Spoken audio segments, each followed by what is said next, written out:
Welcome to Calaveras Behind the Badge, where our commitment to community engagement, transparency, and open dialogue takes center stage. I'm Greg Stark, a lieutenant with the Calaveras County Sheriff's Office, public information officer, and host as we explore our heart of our community and the challenges we face in law enforcement. So whether you're tuning in on your morning commute, at home, or on a hike through our beautiful county, we're glad to have you. In today's episode, we're talking about school safety with Scott Nanik, Bret Harte, Superintendent. Good morning. Glad to have you, Scott. Yeah, glad to be here. So during our community survey that we did, one of the top priorities or topics for our community members was school safety, which is why I thought it fitting for our first podcast to bring you on to talk about it. Seems to be a hot topic in the news and certainly in our community. Not only a hot topic, but an important topic. Very right. Student safety is top of the line for all of us. Yeah, we had the recent school shooting up in Butte County. So it's not necessarily in this county, but it's certainly near and always a possibility. So before we get started, I think it's important that people get to know you and who we're talking to. So go ahead and introduce yourself. Sure. I'm Scott Nanik, Superintendent of the Bret Harte Union High School District. I've been in education 25 years now. Wow. And have had a lot of experiences to get me to this point. I've been superintendent of Bret Harte almost 3 years now. Prior to that, I was county superintendent of schools.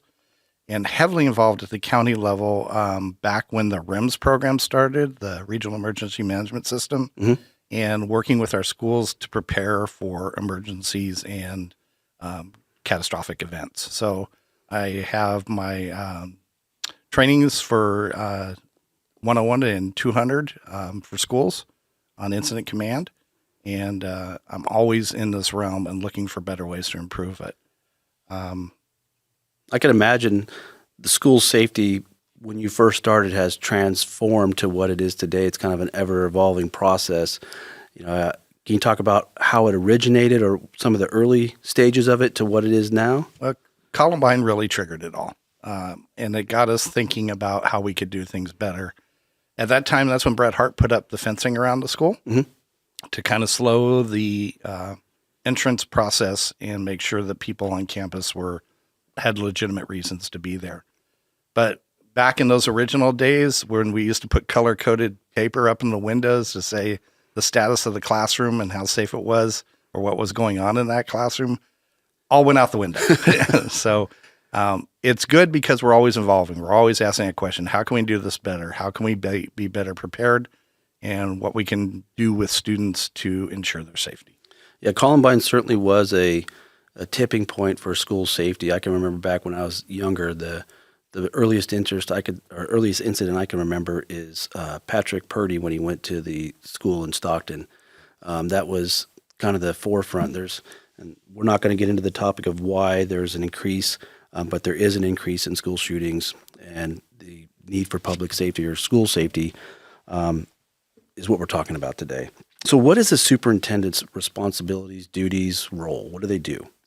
So primarily my role is the fiscal management of the district. That is my number one responsibility, is to keep us fiscally solvent and guide the board in making decisions to do so. From there, then, my job is to manage all the employees in the school site. So I have 100 people that work for me, and I work for the board. So we work together to make sure things happen and come online. I make sure all the plans are done. We stay in compliance. We follow the laws, which is very important for school boards because people interpret flexibility within the school system, and honestly, there's very little. The policy manual for a school board is huge. It's probably 3 or 4 inches thick. Oh my gosh. Yeah. So with respect to school safety, I mean, there's certainly, sky's the limit with unlimited funds. So I imagine you have a difficult time dealing with or trying to differentiate between what's actually needed for school safety and then, the nuts and bolts of daily education and, the books and the computer systems and everything. So, I imagine with an unlimited budget, you can have a much easier time making those decisions. I don't envy you in that situation. Budgeting is always a key factor. There aren't that many safety grants that come out, unfortunately. So we really have to look at how we use our money and how we can leverage our money to attack multiple issues under the same funding model.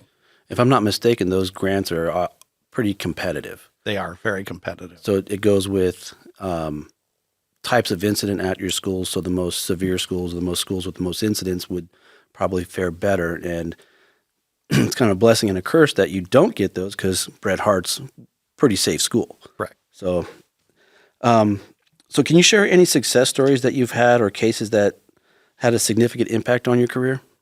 I think the biggest thing that had an impact on my career was COVID. I was county superintendent of schools at that time and had to guide all our school districts on how to deal with COVID, how to keep staff and students safe. I coordinated the testing program for all our students and staff in the entire county. So I was personally out there swabbing noses and dropping them into vials and sending them off, which was a scary time. It was. It wasn't so much scary that there was something out there, but the rules and regulations kept changing, and it was almost like a, put it in a football analogy, a moving field goal. You're trying to deal with what's happening now, anticipate what's coming, and then your anticipation, I know for us in the sheriff's department, was vastly different than what came out. So I don't envy you in that position, especially being the superintendent for all the schools and all the eclectic personalities that are in those schools. Well, I knew with COVID, the number one key to getting kids back in school was to get our staff vaccinated. So I took the lead and worked with our public health department to arrange for vaccines for all our teaching and educational staff in the county and coordinated those clinics throughout the county. Wow. But we wouldn't have got back to school without that. And getting the kids back in school is paramount because, again, this isn't that type of show, but learning's better in person than it was, online or virtual. Oh, absolutely. The social part of education is highly important for students' mental health and for how they proceed through life. Mm-hmm. Mm-hmm. So what are the biggest challenges facing Bret Harte High School educators and your staff in general? Staff in general, I think it's all the new demands that keep coming down the pipeline. The state is leaning away from local control, and so we're seeing more mandates. You have to teach an ethnic studies course. You have to teach a finance course. You have to do this. You have to provide that. Those things take away from the program we've developed, and honestly, at some point, limit options in a smaller community for our students. Because if I now have to take a finance course, I have to give up one of my electives to fit that into my schedule. And so that starts having impact on our CTE courses and our ag courses. And those are the things that connect kids to school. So being creative on how we do that is paramount. Now, one of your CTEs, is that the new fire science class you have? Yes. We have a full fire tech program. John Parks, battalion chief, is our leader. And the kids are just thriving there. We have a donated engine from Eppett's Pass and a donated ambulance from them. Wow, and that's the kind of education that kids can take off. And there's obviously two career paths. There's the go to college and get a degree in higher education, but there's also those students that you don't want to leave behind where they get the hands-on training. And I imagine some of those mandates, like you said, are really going to, kind of put a dent in that. It will, and that's where we have to be creative and constantly look at where we're going. We're excited. We already have a graduate from that program volunteering at Altaville. Nice. And is slotted to go into the fire program at Columbia in April. She's a go-getter. She went on her first fire the other night. Awesome. But that's important. That's an important service for our community because, gosh, we don't have enough firefighters out there. Absolutely. And so I feel it's our responsibility to help fill that gap. Yeah, it's good that you're leaning forward on that and you're kind of, making sure that, all kids in all aspects receive the education that fits them, I guess. Yes, absolutely. All right. So one of the new things coming out also is the new cell phone policies or no cell phone policies in classrooms. How's that going? It's moving forward. We just completed surveys with our parents, our teaching staff, and our students on cell phones and on campus. Yes, the kids will admit they don't want them taken away, but I found it interesting. When we surveyed the students on what was their biggest distraction using their cell phones during the day, 55% said it was communication from their parents or family. So that's one of the bigger parts that I think we can control as a community better is helping parents understand please don't text your kid in the middle of instructional time. It just takes away from that. Even if it's 30 seconds, they lose focus. So tell your kids either don't respond to my texts till you get on break or lunch, or don't send them. Most texts can be scheduled. So schedule that text to come during break or lunch, not during school instructional time. That's interesting that 55% was the parents. That's I would not have guessed that. Our students all have shared. They feel the cell phones are definitely a distraction. Now the debate is, how do we deal with it? Right. That's going to be the issue. All right, school safety. So what measures are in place to prevent bullying and promote a safe environment for all students? Bullying's a tough topic. Yeah. Yeah. It's hard to put your finger on. There are definitions in education code that says it's got to be pervasive, it's got to be severe. But our number one problem with bullying on schools is lack of evidence. Okay. We know a lot of it happens on social media or on cell phones. We need those screen captures. We need that type of information to prove that it's pervasive and that it's intense. Otherwise, it's just a matter of he said, she said. Right. And that we can't take action on. Right. We know it's out there. We know it's a problem, but our struggle to prove it is intense. It's been talked about many times where, before cell phones and texting, when, generally the bullying stopped generally when you left school, but now it seems to be like an ongoing process where the social media, they can still reach out and, cause harm or cause, discomfort through social media bullying or other avenues or, other platforms. So I imagine it's challenging for the schools to differentiate what happened on campus or what happened off campus that is now affecting on campus. Right. And getting people to understand definitions. Somebody being mean isn't necessarily bullying. Somebody teasing you isn't necessarily bullying. And so slowing down and looking at what it is. But if somebody's poking at you day after day after day, or telling you to go kill yourself, or you're not worth anything, that's crossing the line. And we need the parents and the community to step up and say, hey, I saw this, here's the screen capture. Right. And imagine, the old adage, hurt people hurt people. Imagine if somebody's bullying, it sounds like you're taking, the approach on treating both sides, making sure that, when you mentioned getting the parents involved, making sure the bullying parents know what's going on and diving into that, and also providing, support for the ones that are being bullied. Right. I mean, bullying really is a mental health issue on both sides. The receiver feels terrible about themselves, and so you have to struggle to rebuild that. The sender has some gap in what they feel about themselves as well, and the need to exert power. And so we need to work with both sides to solve this problem. Right. It kind of in law enforcement, sometimes the answer isn't law enforcement. We're the conduit to get, help to those who need help. And it sounds like you guys are doing the same thing in the school of, the school necessarily doesn't fix it, but they get the avenues, the counseling and whatnot to make sure that, things are rectified. And that's what's reassuring. And I hope that the parents and the students understand the terminology that you're saying and the process. Yep. We have a very large wellness department at Bret Harte. Very fortunate. So we have a wellness coach, we have a clinician, we have a psychologist, we have a counselor. Wow. We have 2 on our nursing staff. So it's a serious issue for us, and we try to provide all the resources we possibly can to come up with solutions. So for those who aren't listening, or those people who are listening that don't go to Bret Harte, I would imagine reach out to your local school district to see what policies, procedures, and support are in place to deal with bullying and help address that. Absolutely. So how do you ensure that school facilities are secure, including the entrance and exits? Fencing goes a long way. But I think at Bret Harte, we've done a decent job of trying to keep it aesthetically pleasing, but provide secure limitations. But last year, we had to change our front entrance. While the whole campus was fenced, our entrance and student entrance still provided a pretty wide corridor.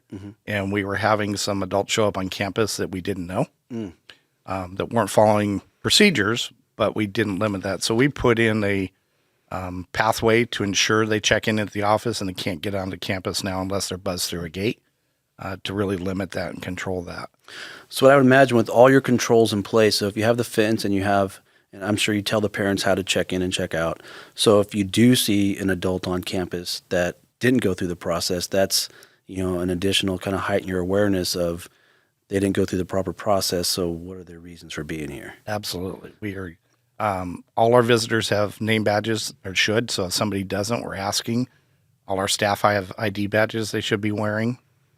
So I tell all my staff, you see somebody on this campus you don't recognize, ask what they're doing here. Nice. And that keeps it a school environment where they're not going to, lack of better terms, into a prison or a yard. It's still a school, but they still provide a level of safety. How often are safety drills conducted, and what type of safety drills do you do or practice?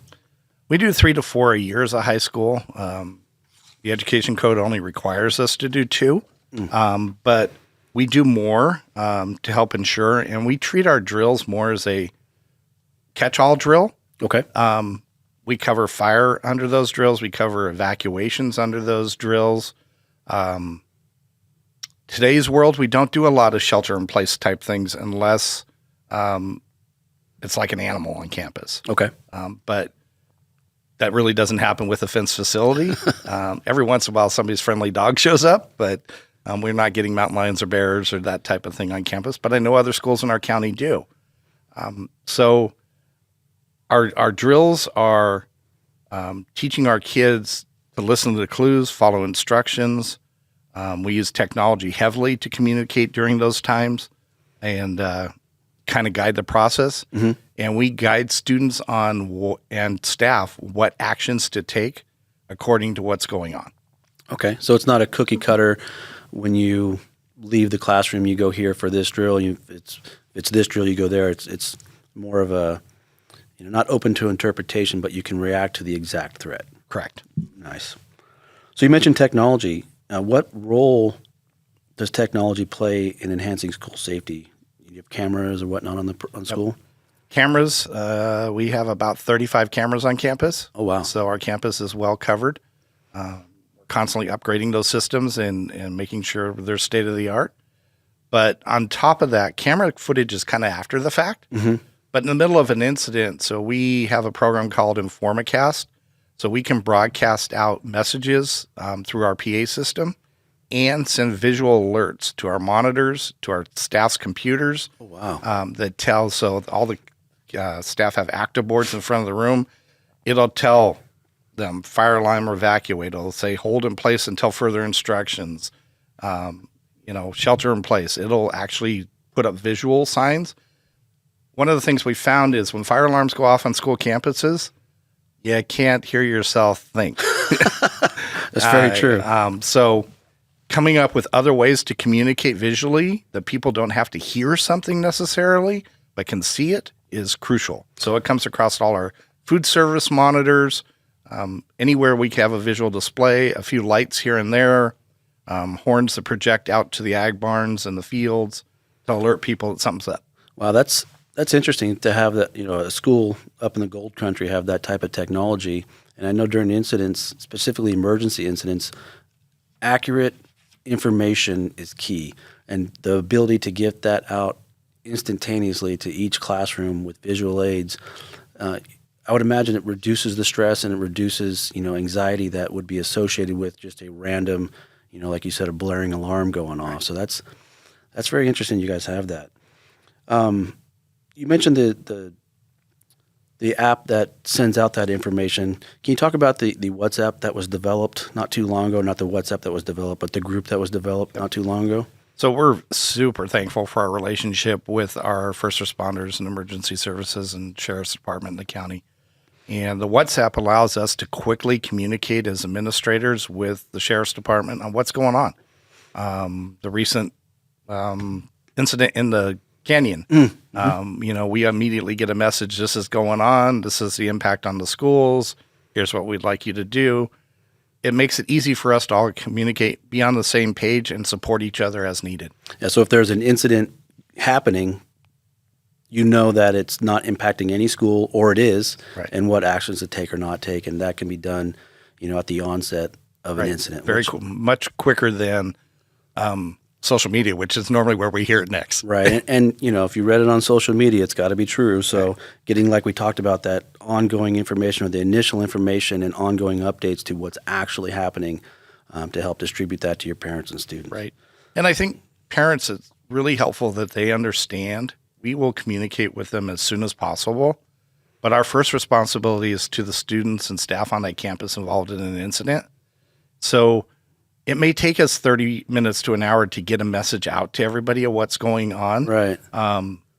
We recently, a couple of years ago, had a bomb threat. And the bomb threat comes in at 7:30 in the morning, but I've already got a campus full of kids and teachers at that time in the morning. And I had a parent say to me, but I wanted you to inform me first. Well, my first responsibility is all those that might be affected by a bomb. I'll get to you. I will ensure your kid is safe, but I don't have time to send out that message right now. Right. I will get it to you, but I assure you my priority is keeping everybody safe. Yeah, I imagine on that situation, or evacuation or a serious incident on school, it's all hands on deck. Everybody has a chore, putting the information out to the students, making sure the students are safe, doing the checks, and I think the question a parent should ask is, do I want to text, or do I want my kids safe? Right. And I think, most parents would say, text me when you can, but put your efforts to making sure my child is safe. And that's taking responsibility for, really to heart of you're in charge of those kids. Right. And we'll get to you and prioritize during incidents, what can we need to do now? What do we need to do now? And then, we will get to that. Right. And the last thing we want to happen during an emergency is a flood of parents coming to a campus. Stay out of the way, please. You'll be confused as probably a person as part of the problem and could get injured. But it just jams up the system. It's hard to evacuate a campus with a bunch of parents driving all over the place like crazy. It's hard to communicate because it will overwhelm our cell system. So cell calls and texts and everything will go down if everybody just starts blasting everything everywhere. So I have to ask people, take a breath and just give us time to react to the problem. And I promise you, your student safety is number one for us. And that brings up a good point for law enforcement. Let's say it's an active shooter at a school, and you're taking the appropriate measures, and we have deputies responding. It's in the back of our mind that we've heard many times from parents, if something happens, I'm going to just show up, and I'm going to do this, and I'm going to do that, and I'll have my gun, and put your mind into a deputy, responding to an active shooter, and they come into a school and there's somebody with a long rifle, shotgun, or fill in the blank, and you have to differentiate in a split second if that's a active shooter, is that a parent, and that's not a situation I really think our deputies want to be in. They want to go in there and take action, and just to dispel some rumors or put some people's mind at ease. I know there's been some negative issues regarding school safety and regarding law enforcement response, but I can tell you in our county, we train our deputies. The first deputy there goes in and takes care of what needs to be taken care of until the lethal force is stopped. As deputies come in, or even just any badge holder with a gun in the county, CAL FIRE prevention, state parks, fish and game, CHP, Angels Camp, we will fill in until the problem is solved. Generally, it's been a pattern where the assailant solves it for us and takes his own life. But regardless, we will isolate them and neutralize them as quickly as possible. We will not stand by. We do not train to stand by. We will not stand by as things are evolving in the classroom. So I just want to make sure that was clear during our talk, because that was heavily on some people's hearts. Well, that's appreciated by the schools, because that support is important. But you mentioned parents running on campus thinking they're going to handle the situation themselves. Us as school officials don't know who you are and what you're doing there. The students don't know who you are and doing there. So you're immediately going to be the bad guy. Yeah. And that's not the position we want you in. That's a good point. If a student's on campus and sees somebody with a gun, and not every student knows every parent. Right. And you show up with a gun, they could report you as the assailant because, they're scared. They don't know. They see a guy with a gun or, Right. a woman with a gun, and they could describe you to a T, and that's the information that the deputy gets, and they come on scene, and, that's a recipe for disaster. Right. So you mentioned making sure your school's safe. You have the security, the cameras, the technology, the alert system. What role does law enforcement play with your school or your school safety plan? A critical role. We're fortunate enough to have a school resource officer, Bret Harte, full-time through a partnership with Angels Camp Police Department. Mm-hmm. That person has an office on our campus, is there every day of the week, and does two things. Monitors the campus, walking around, seeing what's going on, checking on kids, but also develops relationships with our students, which is key as your first layer of intervention for any school event, is knowing our kids, knowing if they're acting a little bit different, knowing if they're becoming reclusive, or noticing if they're crying in the corner. So Officer Kirkman does a great job with that. He plays basketball with the kids. He gets to know the kids. Nice. Every one of them go by and say hi to him in the morning. It makes them feel comfortable having him there. Mm-hmm. And I would imagine him having an office on campus. He's there most days, or most hours of the school day. I've seen him at football games and other sporting events.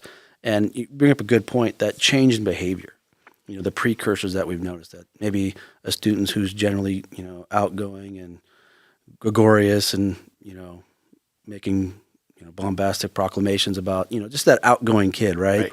When that behavior change, or vice versa, and like you said, that's another layer that you talked about of knowing your students and having that law enforcement perspective of, hey, maybe we need to do some early intervention. Or maybe not. Maybe they didn't sleep well, or they played video games all night long, and they're just not in it today.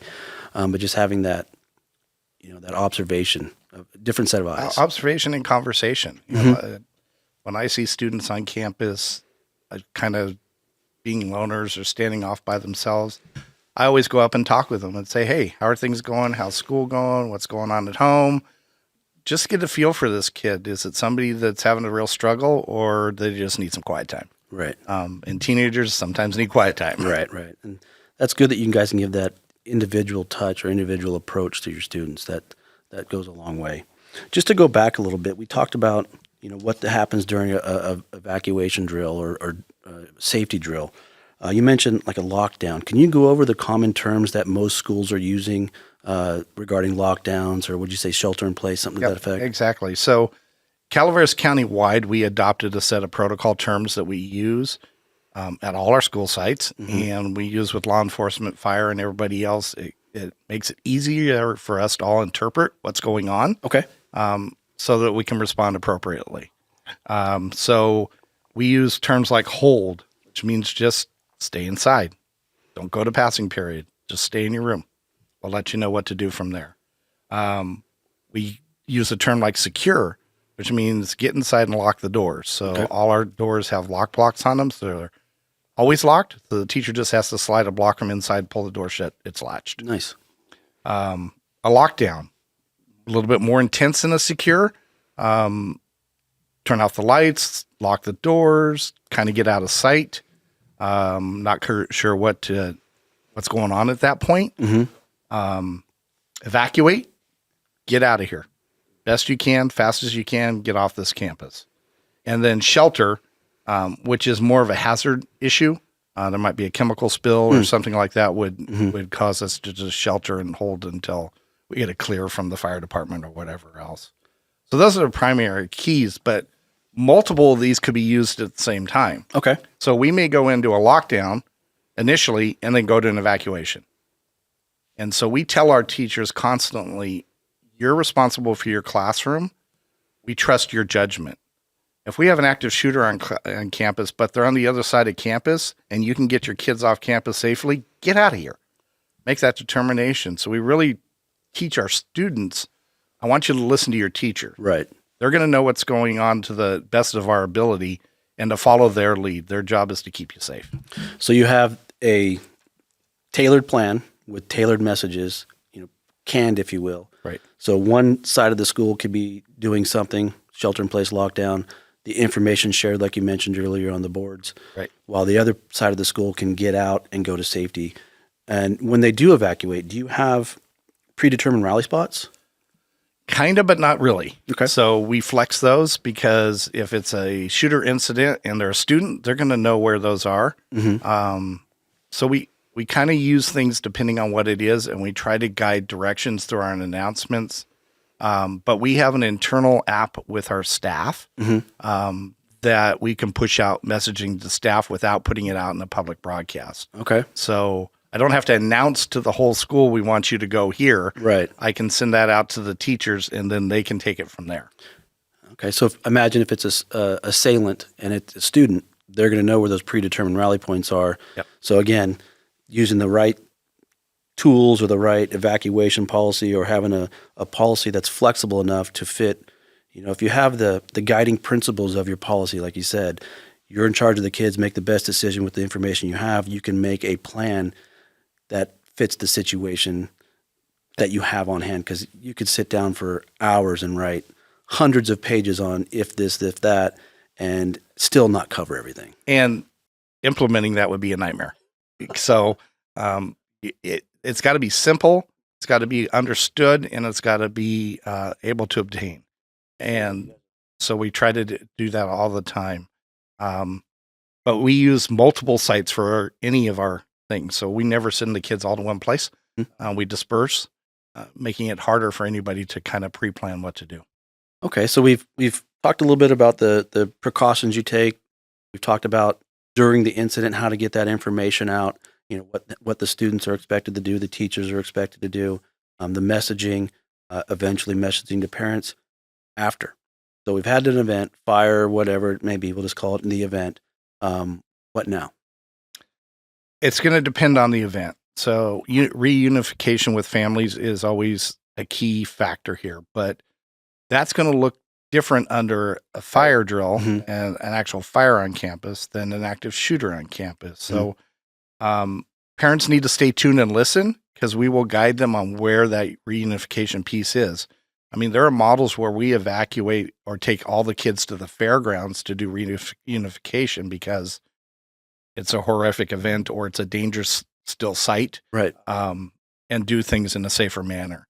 So it's real important that our parents tune in and listen that, okay, pick up your kid here. Make sure you have ID with you when you come for your student, because we're going to be checking that the right person got the right kid. Right. And make sure your information's up to date with us. That's a huge one for schools. Good point. Every year we push out to parents, please log in and update your information. We need your emergency contact info. We need all that, because in an event, it's too late. Right. I imagine every year there's the ones that don't, and that causes problems. Yes, absolutely. And you spoke of fires. I mean, when I think of a fire or a fire at a school, I automatically go to there's a fire on campus. But with historic fire behavior that we're seeing, I mean, at the Palisades, Right. Sonoma, these massive wildfires coming through, winds that supercharge the flames, you could be leaving the school because something's coming. Correct. So that's good that you have off-site planned reunification points where people already know in their mind where to go. Have to get the kids out for outside event coming to Bret Harte. And that the Butte fire was a great example of that for us, because Angels Camp was under an evacuation order. Right. And Highway 4 was plugged coming down the hill. So we learned a lot from that. Schools have a much tighter relationship now with OES. And the minute an incident is called, the county superintendent of schools goes and beds in the emergency center. Nice. So that they help guide the conversation and guide us on what to do, but put a school thought around it. Right.